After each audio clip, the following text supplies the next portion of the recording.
आपके मुसलमानों के घर में सीसीटीवी का कैमरा लगाएंगे? कौन नमाज पढ़ रहा है, कौन नमाज नहीं पढ़ रहा है, कौन मुसलमान है, कौन मुसलमान नहीं है? आप मुसलमानों का भला कर रहे हैं, आप मुसलमानों का भला कर रहे हैं।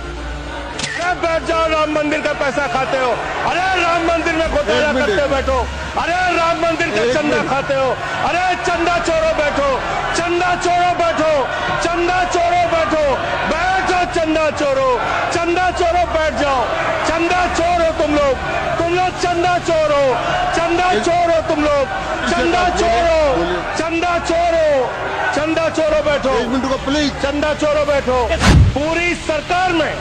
पूरी सरकार में एक मंत्री आपका मुसलमान नहीं है, आप मुसलमानों का भला कर रहे हैं। 2 नेता अपने घरों में आपने बैठा दिया, मुख्तार अब्बास नकवी, शाहनवाज हुसैन, दोनों की राजनीति आपने खत्म कर दी।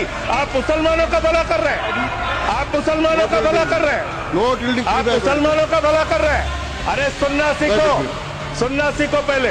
आज वक्फ की संपत्तियां कब्जा करके आप अपने दोस्तों को देंगे, कल गुरुद्वारे की संपत्तियां कब्जा करके आप अपने दोस्तों को देंगे, फिर चर्चों की संपत्तियां कब्जा करके आप अपने दोस्तों को देंगे, फिर बौद्धों की संपत्तियां कब्जा करके आप अपने दोस्तों को देंगे, फिर जैनों की संपत्तियां कब्जा करके आप अपने दोस्तों को देंगे, फिर मंदिरों की जमीनें कब्जा करके आप अपने दोस्तों को देंगे।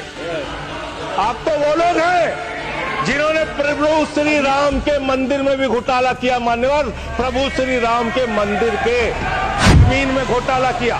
मैं कागज दूंगा सर, मैं कागज दूंगा। ये लोग राम मंदिर में घोटाला करने वाले लोग हैं, राम मंदिर की जमीन का चंदा खाने वाले लोग हैं सर। ये लोग आप फसाद कराने वाले हिंदू हैं, हम सौहार्द फैलाने वाले हिंदू हैं। ये बुनियादी फर्क है, ये बुनियादी फर्क है। आप देश भर में फसाद, नफरत, लड़ाई झगड़ा कराने का काम करते हैं। करोड़ों मुसलमानों की चिंता है आपको।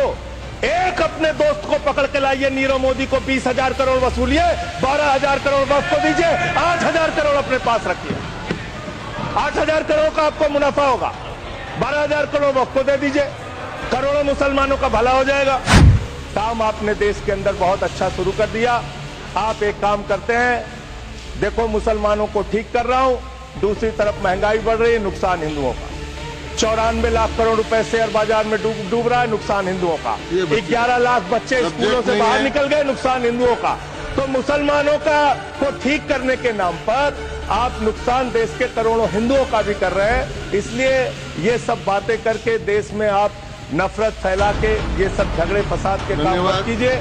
और अंत में आपसे एक ही बात कहना चाहता हूं, अभी भी वो मौका